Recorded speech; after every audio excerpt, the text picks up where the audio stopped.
You're listening to The Voice of Reason with Mark Reed and Ted Durden, only on LA Talk Radio. Good evening and welcome to another edition of The Voice of Reason. My name is Ted Durden. I'm a Southern Democrat.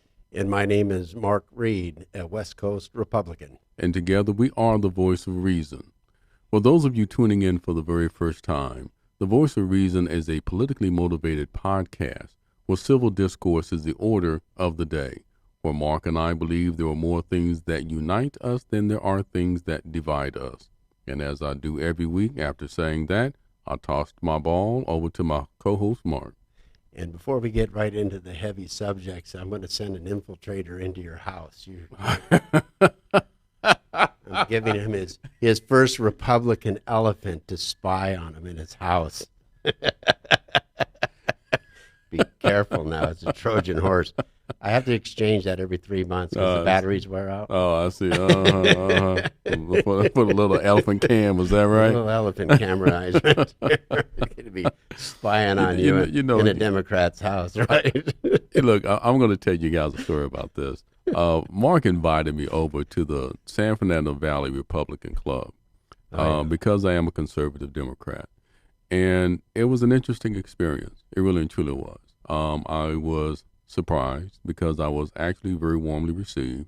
Mark and I did kind of a talk show of The Voice of Reason that evening, and I simply shared my views as far as this current administration, my opinion about my Democratic counterparts, and about the Republican Party in general. And again, it was really indicative of what Mark and I talk about on this show.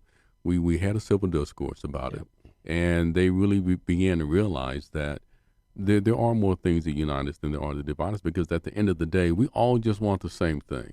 We really and truly do. And it was quite an interesting and a very good experience. It really was. Well, you know, running for office, Ted, I've gone to the Democrat Party's committee meetings, just like the one you went to. It's basically a Republican, club committee meeting. Mm-hmm. And I've identified that both Republicans and Democrats can very successfully identify the problem. Right. They can identify it. Now, the fixing of it, the solution of it is completely, vastly different. And both of them will say, well, it's the Democrats' fault. And over there, Democrats, meeting, it was the Republicans' fault. It's like, you know what? Come together, just like this radio show does. Right. Talk about it. You both can identify the problem. Right. And come to an agreement of the solution of the problem for the right solution. It doesn't have to be a Republican solution, exactly, or a Democrat solution. It has to be the right solution. Right. And that was one of the things I touched on last night. That a good idea has no political affiliation or designation. It just doesn't. No. A good idea is just a good idea. I don't care where it comes from, what side of the aisle, like you indicated, Mark. Or a solution. Or a solution. It doesn't matter. As long as it fixes what the problem is, that's all that should matter. Well, like I started the conversation out with the club, it's like when I walk into a supermarket or the bank or just walking down the street, do I sit there and look for Republicans and Democrats or declined states or independents or Green Party people? No, they're just people out there. Right. And I like getting into conversations with them. And the comment that I made is try having a conversation without the word Republican and Democrat. Exactly. Talk about policies. Talk about the solutions to the issues that you face as a community, and you will see that great ideas for the solutions come from everybody, because it comes from the walks of life and experiences that you go through. Absolutely. And not only that, because like I indicated, we all want the same thing, because we're all just, regardless if you're an independent, if you are a Democrat, if you're a Republican, if you're a conservative, if you're a moderate, if you're right wing or if you're left wing, you want the same thing. You want an honest day's pay for an honest day's wage, labor. You want your children to grow up safe and secure and happy. You want to have a bright future. You want to feel secure in your home and in your neighborhood. You want to be able to pursue the American dream, whatever that may mean to you.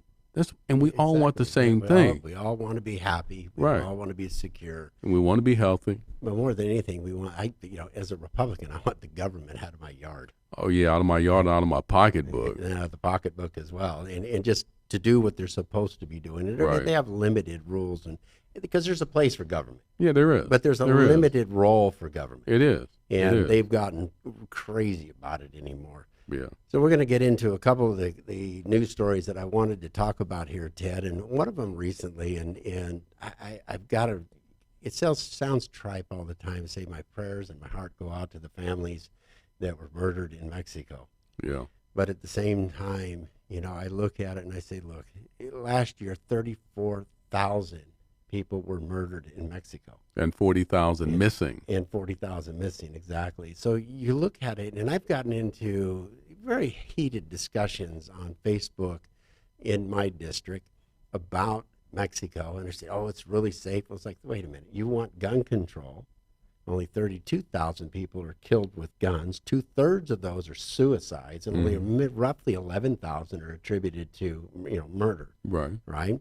But you have directly 34,000 plus around murders in Mexico every year. Right. And they are a gun-free country. Citizens can't own guns. You know that. Well, yeah, It's but illegal, but they own them anyway. right, yeah, and, You know and plus you have the cartel, so they don't Right. care as far, you know, what the laws may be. Oh, It doesn't no, matter. absolutely. There's more guns down there per capita probably than in America. Yeah. But, you know, this family is a prime example of the lawlessness that's really going on in the outskirts of Mexico. Yeah. Okay, you have the two drug cartels since not Guzman, but El Chapo was arrested, prosecuted, serving a life sentence. I think he got 300 years here, doesn't he? Yeah, plus like yeah, that. plus 30. Yeah, plus 30. 300 plus 30. Plus 30. He got the extra. In case the other 300 get waived, he's got 30 to do. Right. You know, that's the death sentence for him. But, you know, his son, they tried to arrest him, and it got into right in the major city over Right. there. It got into a major gun battle with Right. fully automatic weapons, Right. dump trucks that were being used as their armored As cars, shields, right. basically. And in the end, the federales, the Mexican government, gave him up. Yeah, just let him go Yeah. free. Just let him go free, just like that. They had an arrest warrant. Yeah. They went to go get him. They get into a gun battle, and they lose the battle. And it's like, how can you even accept that? I don't understand. I heard them talking about a policy that he's trying to implement. The new president. Yeah, called. I'm sorry. All right, it's so laughable. Hugs, not bullets. Hugs, not bullets. Where he's trying to grant them amnesty and work with them and not really pursue them anymore. And I just think that's a mistake of catastrophic proportions. It simply is. It defies any logic whatsoever. Remember in El Chapo's trial that he gave $180 million to a couple of the mayors, Right. of in Mexico. Yeah. So these people are being bought off, Oh, left and right, and if they're not bought off, they get killed. Hey, it's worse than in Ukraine.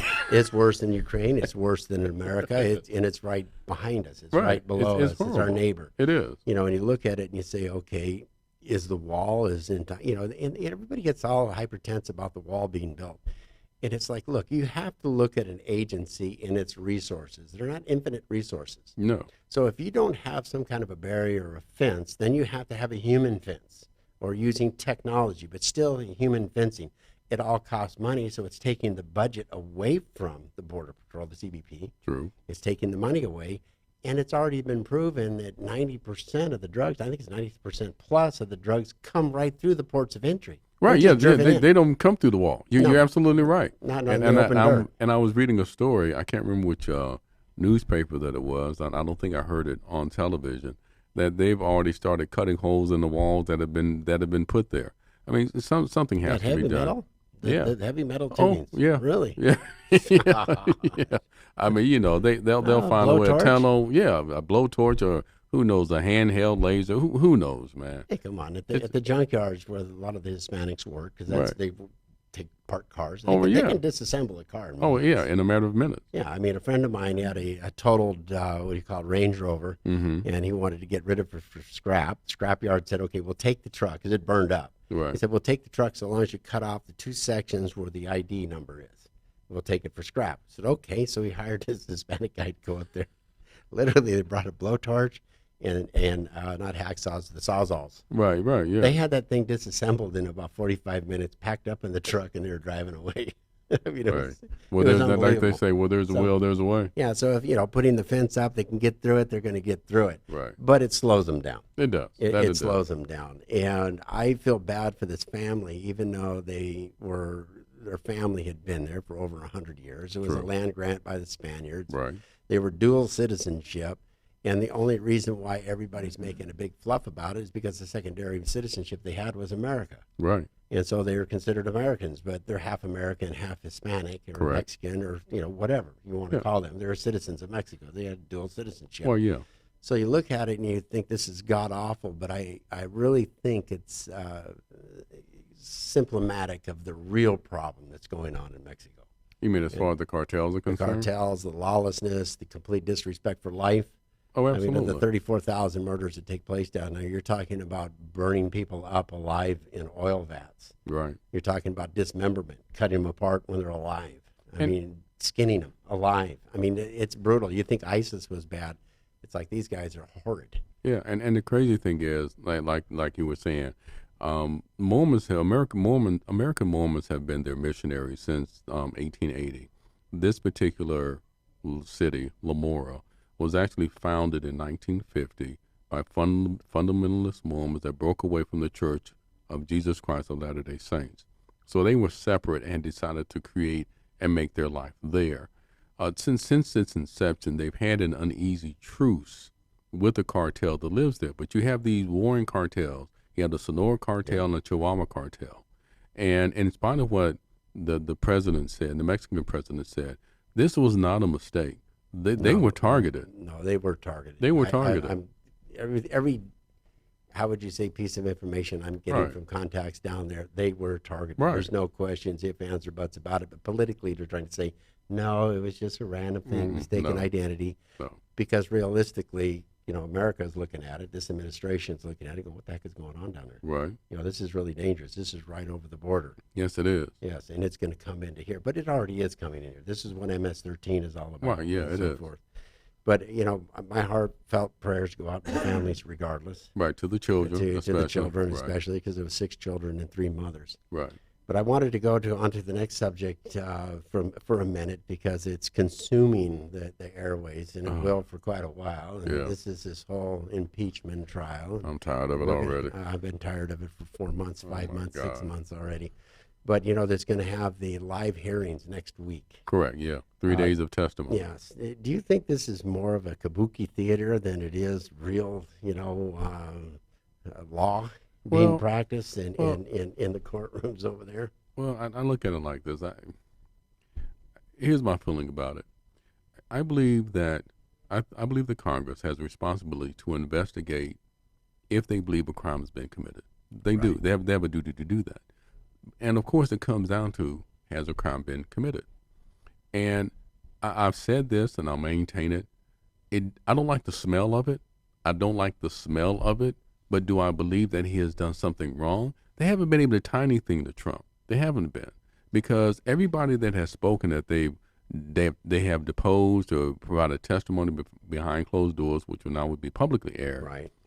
No one has testified that they heard Right. It's him all secondhand. again, quid pro quo. In the court of law, that would be considered hearsay, and it's not allowed in evidence. The testimony isn't even granted.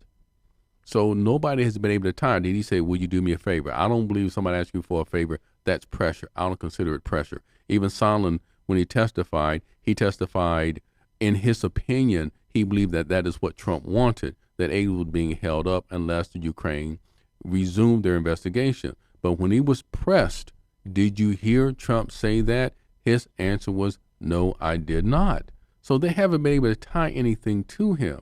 And I believe it's going to remain that way. It's going to be the same as it was under the Mueller investigation. They were never able to tie anything directly to him, period. I think it's a waste of the American taxpayers' dollars. I think it's a waste of time. It is. While I can understand they have a right to pursue it, to use modern vernacular, it's going to end up being a nothing burger. Well, last week I had mentioned that there was bipartisan vote in the House against the impeachment process, and you made the claim that 2 Republicans voted And I was for wrong. it, and you I was wrong. You were mistaken. Yes, hey, it's okay. I ain't got no problem admitting when I'm wrong. I was wrong. It was 2 Democrats that joined with the Republicans. So. One independent, but besides that, I do believe that it's kind of like Nixon before he screwed up and tried to cover up, lied, and fired his attorney general. Yeah. You know, he was doing, basically, this is kind of the regular MO. It's a regular MO of, what do you call it, of the State Department, and also the way the government runs. Right. You know, they kind of work their horse deals and they do what they got to do. So he hasn't done anything wrong. I think it's more of what the State Department has always done. Now, Trump is not, President Trump hasn't tried to cover it up. No. He released the transcript right away. He's talked about it. His key people have said flat out, he's on record stating this is not a quid pro quo. Mm-hmm. I just want the president of Ukraine to do the right thing and clean up the corruption in his country. But it's going to be fun. I think it's really goes right towards exactly what our framing fathers stated, that impeachment should not be a political process. No, it shouldn't be. It should be about high crimes, misdemeanors, bribery, and treason. And this doesn't rise to that. But it's a big waste of time, as you're stating. It is. And it's a political move just to throw as much dirt, as much garbage, as much stink and rot on this president to try to win the 2020 election. Right. And it's kind of like, even I said so at the Republican Club on Tuesday. The Democrats are caught up because they don't like Trump. Yes. I mean, granted, his personality is abrasive as hell. He's crass as hell. I don't like the man. But you got to put personality aside, and you have to talk about the policies. You have to look at what he has or has not done for the American public. That's what you have to look at. Set his personality aside. Yeah. Okay? Put it aside and just focus only on his policy, period. With that being said, we're going to be coming up. I got a question for you. We're going to be coming up on our heartbreak to pay our bills. Do you think, yes or no, or short answer, do you think that whistleblowers, so-called whistleblowers, should testify? No, I do not. I do not. Absolutely not. Period. What if he's not real? Oh, get out of here. With that, we're going to go to pay I'm our sorry. bills. Here's the whistleblower, y'all. He's right here. There he is. With that, we're going to take a short break to pay our bills. The Voice of Reason is brought to you by Levin and Nalbandian Trial Lawyers at 213-232-4848.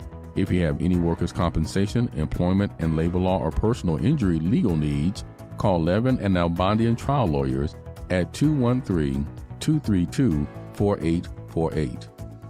And now back to the Voice of Reason. Welcome back to the Voice of Reason. We have a special guest here. We've done a couple episodes already with Dr. Nalbandian and Nancy Hernandez. Dr. Nordella. Dr. Nalbandian. I'm thinking of the commercial. advertiser right now. That went through my head while I was doing this. But Dr. Nordella. He'll pay you extra. He'll pay me extra, exactly. But anyways, we've had them on the show to talk about the country's, actually the world's biggest natural disaster with the gas blowout in Aliso Canyon. And Matt Pakucko is the founder of Save Porter Ranch, is our guest tonight to talk just about that, because Dr. Nordella had a town hall meeting. It was very well attended. And I think there was a lot of information that was disseminated out to the community. And I think a lot of them had real deer in the eyes, headlight in the deer eyes look, because they were shocked about how much damage is being done in the health, short-term, long-term, short-term, medium-term, and long-term, and the complete lack of the politicians really doing what they should be doing. So Matt, tell us a little bit about what is going on now up there, because I've been looking at the website, Save Porter Ranch, also Porter Ranch Legal, Porter Ranch Gas Leak, and there's a lot of reports coming out with still a tremendous amount of smells coming from the area, little fires that are sparking up from here and there just right out of the ground. Bubbling gas coming up out of some of the little creeks in there and so forth, and people still getting sick. And one of the symptoms was, what do you call that when you get dizzy? Vertigo? Vertigo, yeah. It's, 3 people on the same street have vertigo now. It was just reported. So there's more than 3. More than, I'm sure there is. Yeah. That was just on that one street. Yeah. So tell us what's happening now up there. What is the culmination of that you get right now? Well, right now, especially since the fires, a lot of people.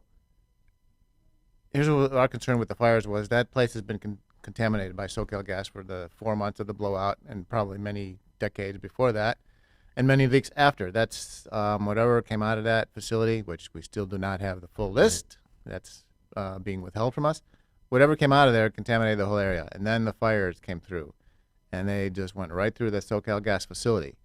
And a lot of people have been really sick since then. More than we've had fires before. Right. And we have not been. I myself was like, I can't even tell you how sick I got. But do you think some of the brush, the native brush and stuff, was consuming the heavy metals and so forth that were in the dirt? The stuff contaminated the whole area, so that's been on the ground, on the rocks, in the trees, and that burned, and it's up in the air and back into our homes. Right. So when you indicated, and Mark, you said that fires are just sparking out of the ground. This is, for lack of a better term, this is spontaneous combustion where small pockets of flames are just popping out? Well, we saw the first ones, SoCal Gas, and the fire department saw them on the facility itself, right when the fire was happening, right afterwards. SoCal Gas themselves said, we have no idea what the fuel for that fire is, and don't worry, it's completely harmless. SoCal Gas was either lying about that, or it's really scary that they don't know what the hell's going on in their facility. So since then, there's been other spontaneous fires that have popped up coming out of the ground. There have been fires reported in the nearby golf course. There have been fires reported coming out of the sewers around the shopping center. Sure, that could be debris burning, but it's also that, just like the Ross Dress for Less back in the 80s, gas built up underneath the buildings, right? And that's a huge parking lot, and this is on top of a huge gas storage facility. There could be gas that's collecting underneath that. Is anybody investigating anything? No. So I'm just on the same note, when these fires pop up, how long do they last? Is it just for a second? Does it burn for a few seconds? It took like a couple of days for the fire department to put one out on the gas facility. Yeah. Wow. Yeah. Wow.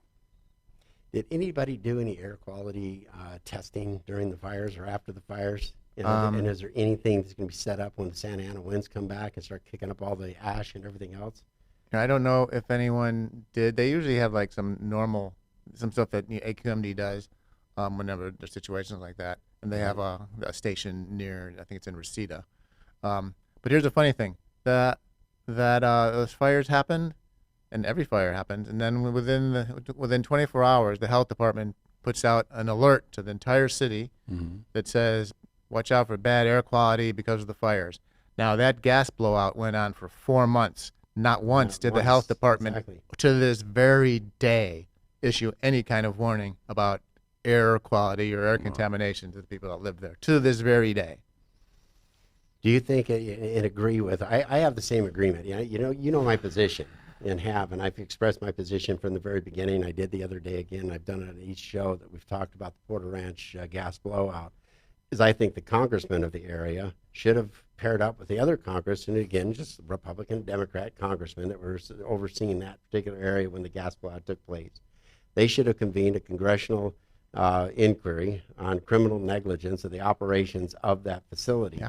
Also leading right up to the governor and his sister, because you can look at the gas companies and the utility companies and blame them all day long. And correct me if I'm wrong, because you're heavily involved in this as well, and I'm in somewhat of the peripheral. The governor of the state controls what the PUC dictates to our utility companies to do.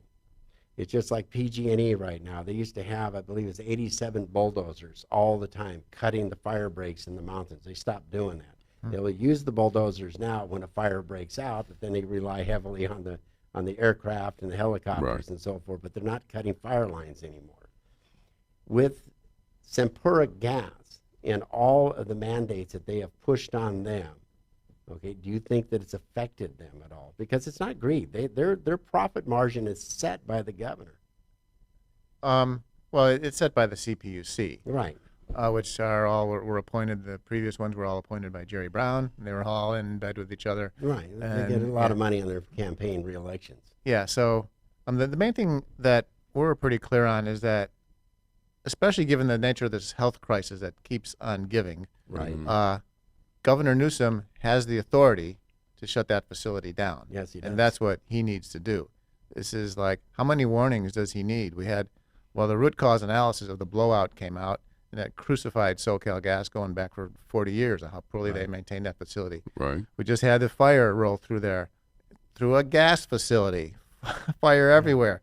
We had 2 huge earthquakes in last summer, and SoCal Gas whistleblower a couple of years ago issued released his findings, his report, internal report that never made it up anywhere into the CPUC about the danger of earthquake at that facility, that there could be a catastrophic loss of life if that earthquake fault moved, the one that goes right through all those gas lines. Now, Governor Newsom, how many more warnings and indicators do you need before that catastrophic loss of life actually happens? Has there been a risk analysis done on it exploding from a fire? That I do not know. I haven't heard of that one. You haven't heard of that one. Did the anxiety of the community rise quite heavily of the fear of that in this last fire, since it burnt right over it? It's always a little tough getting people to evacuate during fires. There was little hesitation this time. Little hesitation. Little hesitation. Everyone got out. They got out real quick. Well, with the quality of the air that's currently in Porter Ranch, what are the residents there doing to try to offset that? Do you see more of them walking around with masks on? Or? People moving out permanently is the best solution. A lot of people I know have moved. I myself is trying to figure out how to move. It's not that easy. We know plenty of people that are looking at how they can get out of there, but it's a tough one, especially when your health and your finances get decimated by such a disaster. Right. Then your house value goes down because of the disaster, and then it's like, oh, let's just move.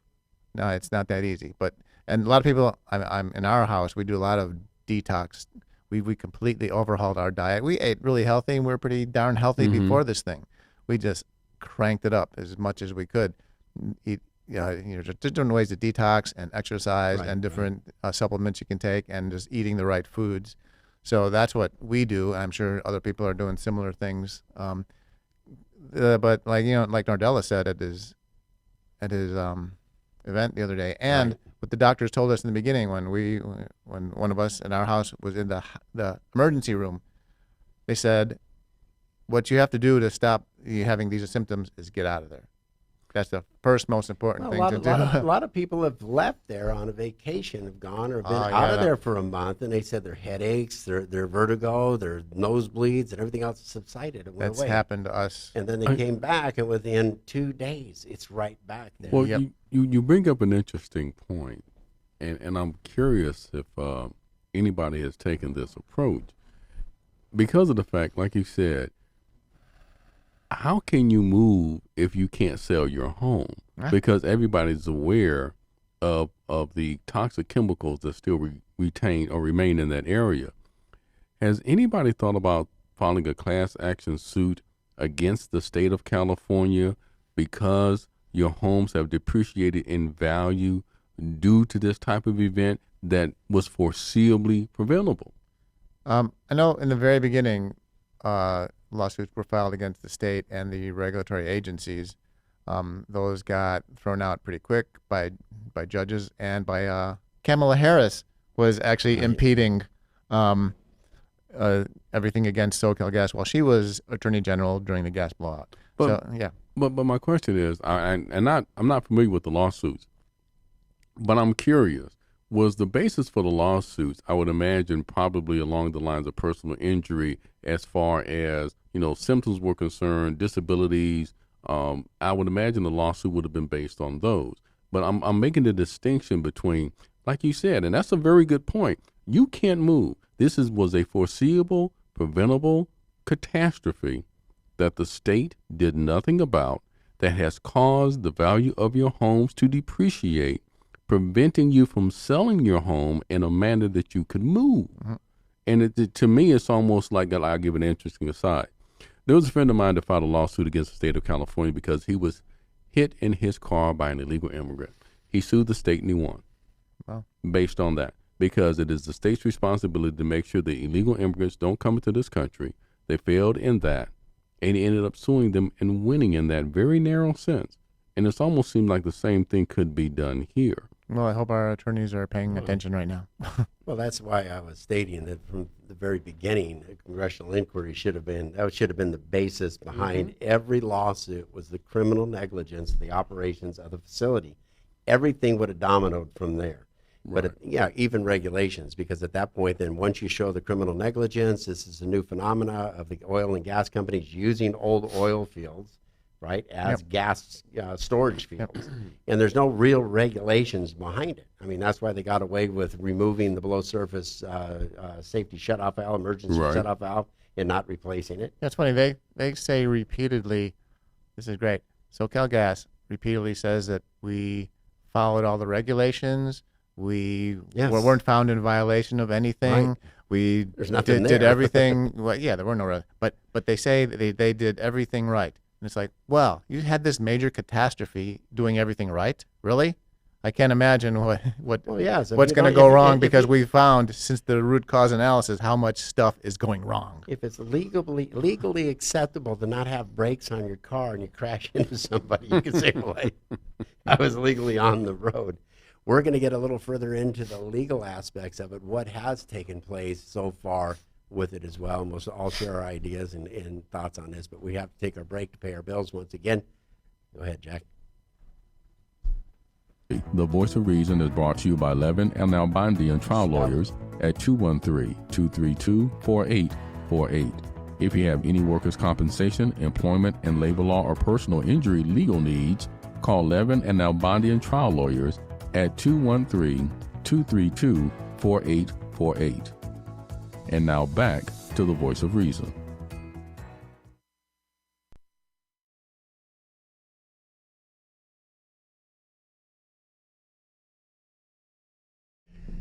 Hi, I want to welcome Rusty Levin and Harry Nabanian, both trial lawyers for workman comp cases. If you're injured on the job, don't hesitate. Contact an attorney. I did when I was wounded or injured on my job, and I thought I would trust my employer, and it didn't work out quite well. So I found Rusty Levin, handled my case like a professional, worked out way better than any other lawyer that I talked to would have worked out. So Rusty, tell us a little bit about your company of Levin and Nabanian Trial Lawyers. So at our firm at Levin Albania Trial Lawyers, we handle all matters of workers' compensation, personal injury, and employment disputes, wrongful termination matters, and things like that. We were able to help Mr. Reed out with his workers' compensation case. Unfortunately, workers' compensation injury can be very stressful, intense situation. And at Levin Albanian, we try to get you the most benefit we can under the law, while also easing the stress and anxiety that comes along with that situation, and getting you back on your feet. My partner, Mr. Nalbandian, he handles the personal injury sides, and I'll let him take it from there. And just like all injured employees out there, anybody else who gets injured as a result of somebody else's negligence has rights, and the rights that they need to protect immediately. And they should do that by calling Levin and Nalbandian Trial Lawyers and letting us help ease that tension off of you and get you the result you deserve, while also making sure that you get better in the progress. So we're here for you, folks. Levin and Nabanian Trial Lawyers is the best company for you to get a hold of when you're injured or have a personal injury. So give them a call at 213-232-4848, 213-232-4848. Thank you. And let them handle the stress for you while you recover at home. Thank you again. Bye-bye.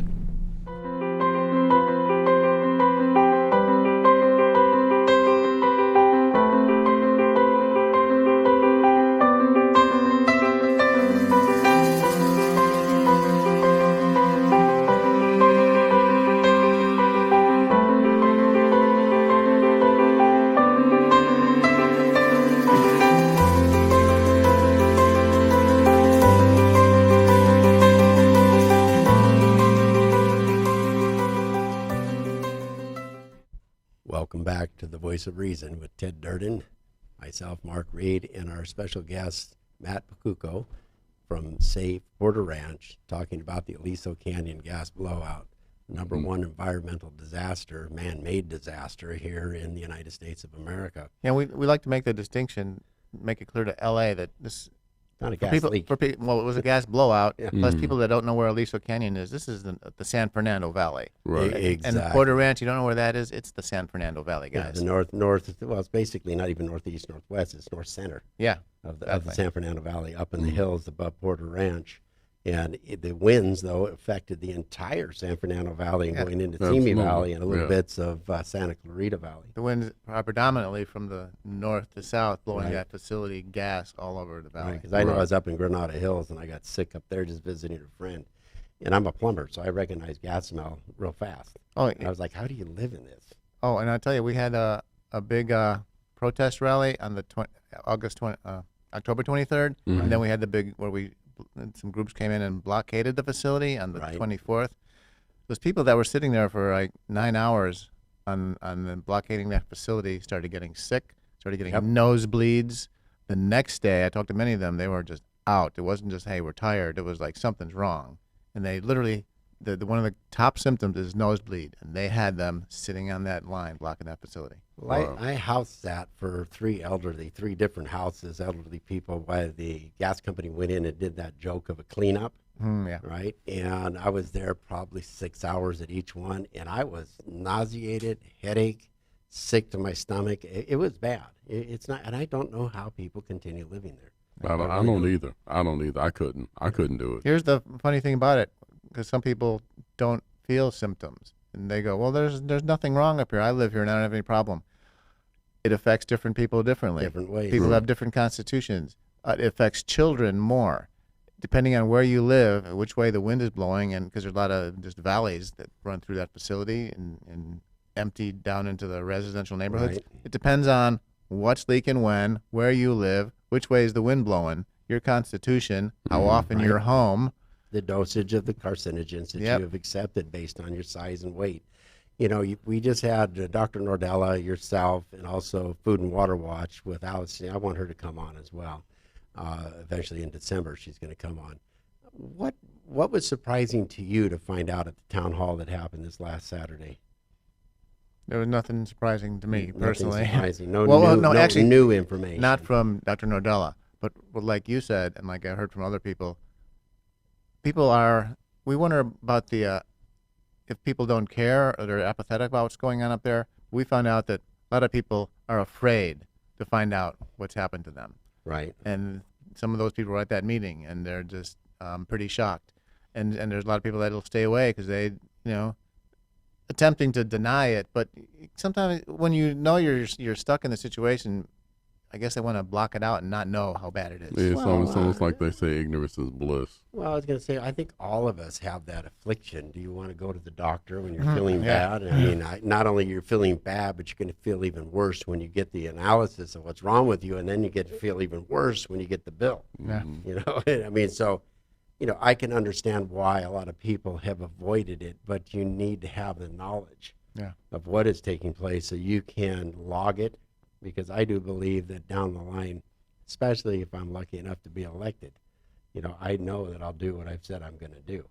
And then there's the good old people will do stuff that's bad for them and know it's bad for them and keep on doing it. Smoking cigarettes, drinking alcohol. So there's that part of it too. Yeah. So in Dr. Nordella's presentation, did he discuss the local officials, the county health department, and how much they have either worked with, hindered, or covered up? And what's your real opinion of these agencies?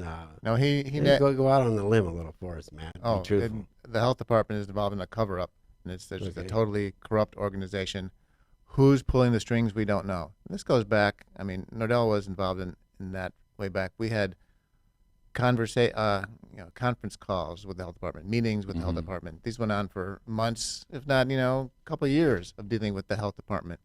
And it was like, there's something really wrong here with the way this agency that's supposed to protect our health, is like totally dropping the ball. I mean, we weren't the health department, we weren't scientists. Dr. Nordella is a doctor, and there were some technical-minded people, but the lay person could see there's something wrong with the way this is being handled. And man, when you put it together like Dr. Nordella did, you can see the clear timeline from all public documents. There's no smoke and mirrors here. It's all Not published. at all. that they have lied, obfuscated, misdirected, made sure that they don't test for what they know they need to test for. There's some puppet master back there. Now, the county supervisors have subpoena power of all of the witch's brew, as Dr. Nordella has placed it, from the gas company. Do you think, though, from Gavin Newsom and the health department of the state is dictating to our county supervisors and our health department to basically turn a blind eye to a lot of this stuff? I think there's a gag order now. It's really hard to get many people to respond to our work of trying to shut that place down. It's even the news media seems to be like pushing it aside now. Well, I think because of the fact that to them it's old news, so it's not getting the attention that it needs. Gavin Newsom, the newly elected governor, he's not doing his job as far as I'm concerned, because he's supposed to look after all Americans, but he is so focused on social programs, for immigrants and so forth. He's not thinking about the American citizens, and those should be his first priority. I mean, as we've talked about on this show, that this incident, it was foreseeable and it was preventable.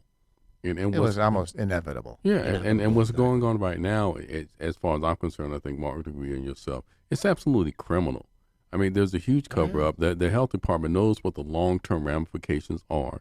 They know where the responsibility lies at, and they're complicit in what's going on, and doing it overtly and unabashedly, because at the end of the day, they don't answer to you per se or to us. They answer to the governor, who's turned a blind eye to it. He could care less at this point because he's not doing anything about it. Oh, he cares. He gets, I think it was a few $100,000 they got in campaign funds. Oh, yeah, from so they do care. The industry. They're just doing it for the industry. They're not doing it for the individual or the person. This is why it's like, even in my campaign, people have asked me, are you going to take money from the gas company? Look, my public position would prevent the gas company from even offering me any money. They do not want me to get elected. For the specific reason, I think there is criminal negligence in the operations of the facility. And pursuant to that, there's been a criminal cover-up as well from our governor, our former governor, his sister, the current governor, our county board of supervisors as well. I reached out, asked for an interview of Catherine Barger, and they declined the interview specifically about the gas blowout. Specifically, they declined it. Said, no, we don't want to talk about that, because they said half of the community is for the shutdown, half of the community wants to leave it open. So regardless of what, it's a political football. If they go out there and do an interview, they're going to piss off half the people. But I'm looking for people who are going to do just the right thing. That's it. Not covering their political backside and worrying about being reelected. Right. What's the right thing for the community? How do you make a community whole? Because they destroyed it. Well, let me ask you a question then, as a candidate. Yeah, all right. Yes, I just filed my paperwork. So I know you did. I know you did. I know you did. So that leads to the $64 million question. Yes. And I'm phrasing this purposely. When you get elected, what will you do about it? Like I said, I would open a criminal investigation, congressional inquiry into the criminal negligence of the operations of that facility, because it's not just, to me, it's not just that one facility. Mm-hmm. This is a nationwide issue that's going on. This is the biggest facility in the state of California. I think it's one of the biggest facilities in the country. Fourth largest in the country. Fourth largest in the country. They still don't have the proper safety regulations. And I know a lot of people on Facebook, they've attacked me. You're a Republican. You don't believe in regulations. No, there is a proper role for government. Right? Covering things up is not the proper role for government. No. Okay? They're supposed to be looking after everybody's best interest of safety and security and happiness. But with what you would say, the Democrats are in control, especially here in California, have the great opportunity of doing a criminal inquiry into this. They haven't done anything. Lay out solid regulations to help them get out of the criminal, how would you say, prosecution of their criminal negligence, and say, this is what we want done. Is there better ways? You've allowed, since Bernstein was in office, of the encroachment of housing to come right up to that facility, which is another good reason to shut it down. Right. Okay, there's 2 massive pipelines that come in. I believe that only supplies 1/8 of the gas in Los Angeles. Well, let me tell you that for the half of the people out there that think the place should stay open because it supplies energy, that facility didn't supply a square foot of gas for 660 days because we don't need it. We and don't the need it. system was reconfigured according to regulation, CPUC regulations, Right. that the energy can flow without that facility. Of course, SoCalGas, after a couple of years, is putting the screws on, and they start having pipeline breakdowns and maintenance Right. where they have to stop the incoming flow to justify the use of the Aliso Canyon facility. They say, look, we need that facility in these peak times. That's because they're not doing the maintenance. But is it also part of the fact that they buy natural gas on the commodities market, so they buy a big block of it, they got to store it somewhere, and they just pump it in? They don't have to store it. That's what I'm saying. It comes in. There's several western states and big cities that don't store gas. It comes in live all the time. They don't need don't need the storage. Okay. So SoCalGas manipulated the. This is all public information too. You can just go online and see it. That's what I was saying. What is the percentage that facility actually supplies to all of Los Angeles County? It's 88 subcities. For 660 days, 0. 0. So that What facility is when not. when it's online. What is Well, then it's up to however SoCalGas Whatever they want to needs do. to use it to maximize their profit. So anyway, so I was saying that. So that place wasn't needed for all that period of time until the manipulation started happening, and the CPUC, in bed with SoCalGas and all our regulators, they started backing off from enforcing the rules. There was like 17 mitigation measures that made the use of that facility unnecessary. They stopped enforcing. SoCalGas stopped following the rules. CPUC stopped enforcing. Who's on top of the CPUC? Nobody. I mean, we got Senator Henry Stern is probably one of the, probably just about the only current elected official that's been trying to do anything. But he's one guy. On that note, we're going to go to our final break to pay our bills, and then we're going to come back and we're going to address the elected officials in the area that have the biggest say-so over what's happening. The Voice of Reason is brought to you by Levin and Albandi and trial lawyers at 213-232-4848. If you have any workers' compensation, employment, and labor law or personal injury legal needs, call Levin and Albandi and trial lawyers at 213-232-4848. And now back to the Voice of Reason. Welcome back to the Voice of Reason. We're going to wrap up the final segment of talking about a couple of the any of the legal stuff that has gone on, and also the different elected officials in that area, and do they really deserve to be there? And I'm not going to name names because we know that I'm a candidate, so I'm not going to bring out my opponent. I will. You can, and be my guest too. But the elected officials in the area, we have Henry Stern. Okay, we have a switch out now of the state assembly person, so that's an open seat, right? Yeah. For the area. You have the congresswoman's open seat now because Katie Hill was there. Steve Knight was there when the gas blowout He's took trying place. to come back in. Right, he's trying to get back help in us. there. Yep. And then you've got Brad Sherman, who is the sitting congressman for the majority of the valley that was affected. Yeah. Okay. What have they accomplished legislatively, legally, and regulatorily? Anything. Well, Any of them. I'll start with, at least Brad Sherman did get some regulations pushed through that weren't there before for an entire country as far as gas regulations, but then they were just getting implemented, and Trump came along and their administration canceled all those regulations. I think they're still actually in law, but it's But just they probably canceled them out, but that's what happens when you're an enemy of the president that's sitting in the office, when you're playing partisan politics. He was the first one to bring in impeachment papers out, so it's kind of like, well, so what?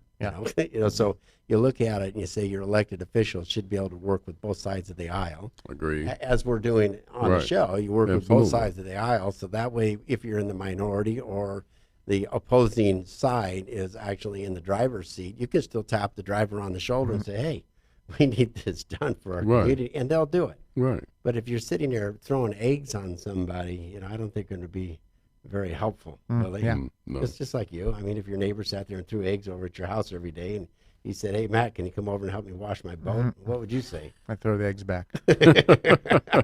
So Henry Stern, I know, has come out with a couple of things, but what major impactful things have taken place? Well, Henry Stern was the one that helped craft SB 380, which shut that place down. It was Fran Pavley was in office then, Right. but they got that place shut down for a good long time. Of course, Save Porter Ranch rallied the community. It took a lot of community being involved too. That's the Right. whole thing about any of these Yes. issues. People have to get involved. So he helped get that shut down. Now, How did it get reopened? Well, Because okay, wasn't that based on some kind of it was based on there had to be a checklist of stuff needed Right. to be done. The checklist was never finished. That's why Right, the I know county that. sued. right? But the county, of course, caved in the end, Right. and then just dropped their lawsuit just to take the $119 million. Oh, and that was crafted by Catherine Barger. What did the state assembly And- do? and the state, What did the and- state assembly do to counter that? Though? Anything? No, everybody caved. City, state, and county caved. The county had the best lawsuit, Right. but I they remember. rolled it all up into one package, and everyone dropped their lawsuit. It took their $119 million. The actual local people got just about nothing, but all the city, county, state got paid off. A lot of the money went all over the state to other communities. Next to nothing for our community. Right. We got this so-called $25 million health study run by the same people that we were just talking about that are the corrupt organization. We don't trust them that at all. hasn't even started. They're barely getting their committees together. This is Four over four- 4 years four later. years Four ago. years later, they're going to find Right. out what happened. It's like really, Yeah. when they have been rejecting the collecting of data, especially on health data. Yeah, it's funny. I was at one meeting, health department. Short version, the AQMD was supposed to do a health study. Health department was at the first meeting about that health study. Dr. Rangan from the county health department said he sent the letter, and during the gas blowout, he sent the poison pill letter that said to all the doctors, avoid toxicology testing. Right. I remember. Right, I remember that. Dr. Durdell Okay. bringing that up. And then at this meeting 2 years later about the health study, he says, it's too late to do toxicology testing. Oh my God, I want to get up and beat the out of that guy. Right. Yeah, It was but so- I look at it from I'm a public figure in other arenas. I've been the national rep for American Indians for 15 years. And it's kind of incumbent upon the incumbents to say, wait a minute, that smells like a rat. All right, yeah, we're back to what the elected officials doing about Yeah, it. So, that's a rat. This is not right. and Henry Stern has been pushing other stuff forward. SB 57 was supposed to keep that place down, shut down until the root cause analysis came out. Right. But the rest of the legislature, all bought and paid for by oil and gas, we Wow. lost that by one vote. Right. Can you bring it back? What's in the pipeline? now? Well, that was a different bill. Now that the place is open and that report is out, but now that report is out, it's like there seems to be like Attorney General can do all sorts of stuff with the ammunition that's in that root cause analysis. But are they doing anything? No. Like I said, it's like the gag order has gone on. Right. Here's what I think is what all the powers that be are worried about. 30,000 people suing a gas company is not a problem for the public officials. Right. But for them, that's a gas company's problem.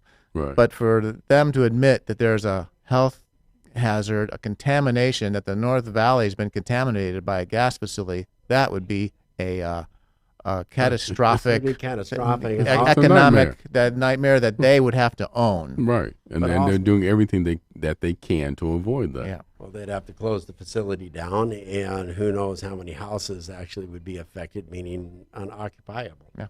Exactly. Right? Yeah. So And they're really afraid because each of those houses up there, what 800,000 to 1.5 million, that's a lot of property taxes. It's like Yeah. 3 Mile Island. Yeah. It's like 3 Mile Island. That's what it makes me think of. That catastrophe. So now going to the partisan aspect of it, Ted, how does that make you feel as a Democrat that the majority in the state of California who are affecting it, including the county supervisors, there's 5 county supervisors, there's 1 Republican, it happens to be in her district, right? But there's 4 left, Democrats that are running this. Well, how does that make you feel as a Democrat when Democrats are really kind of dropping the ball? Well, This is our 3rd show on Aliso Canyon. It is obvious that it's being covered up actively by our county supervisors, by our health department, by our state officials, and by the state and the gas company. How does that make you feel? It's reprehensible. It really and truly is. And that's the only word that comes to mind. We're talking about, in my opinion, we're talking about a bevy of corrupt politicians who put their own personal interests ahead of their constituents. And at the end of the day, that's who's supposed to be thought of first and taken care of first. I really think they need to resign from office because they're failing in their job.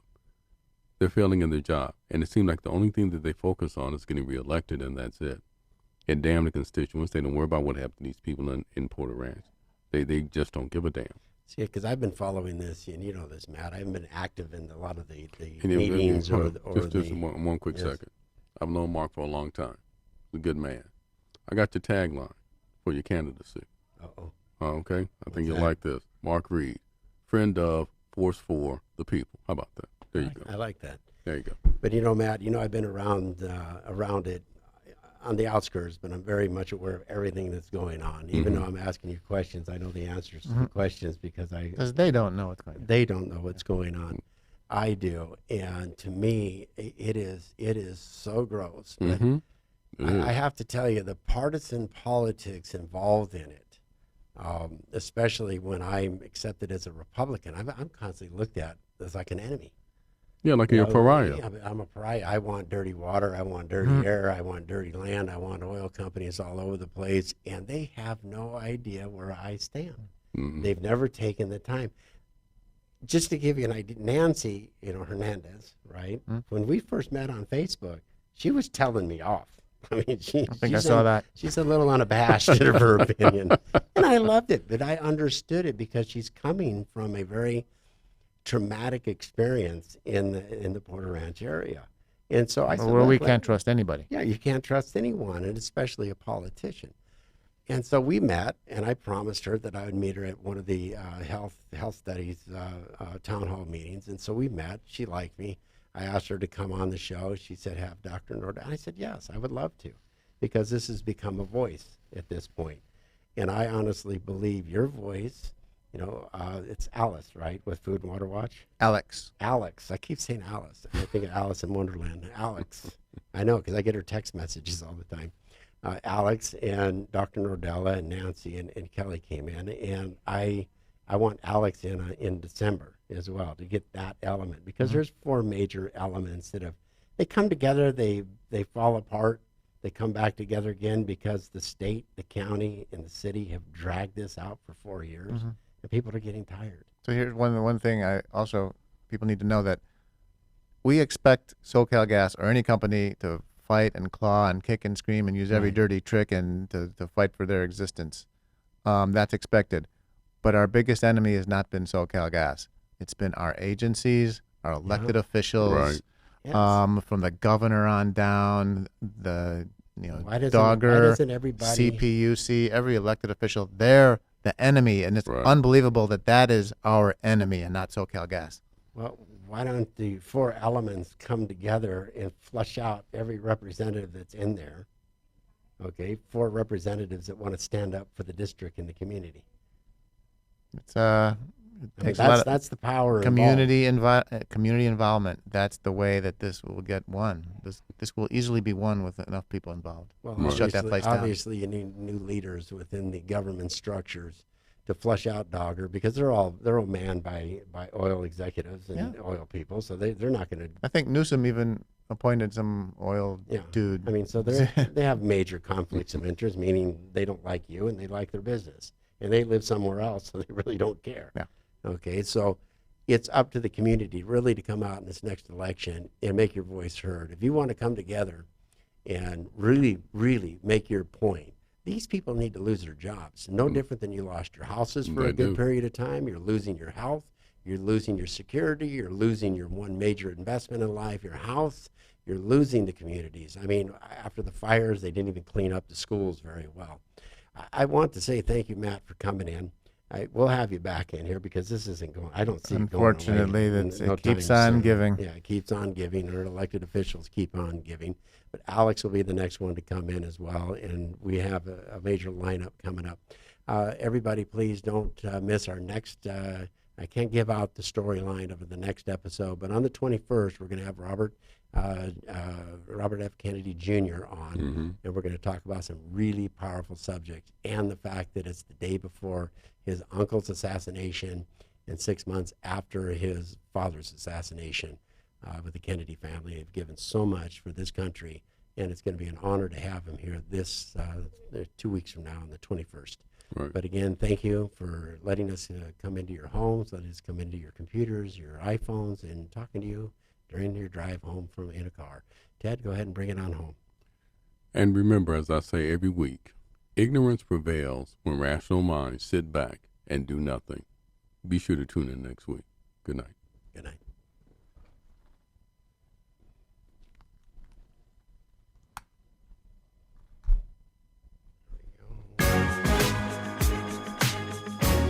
You're listening to The Voice of Reason with Mark Reed and Ted Durden, only on LA.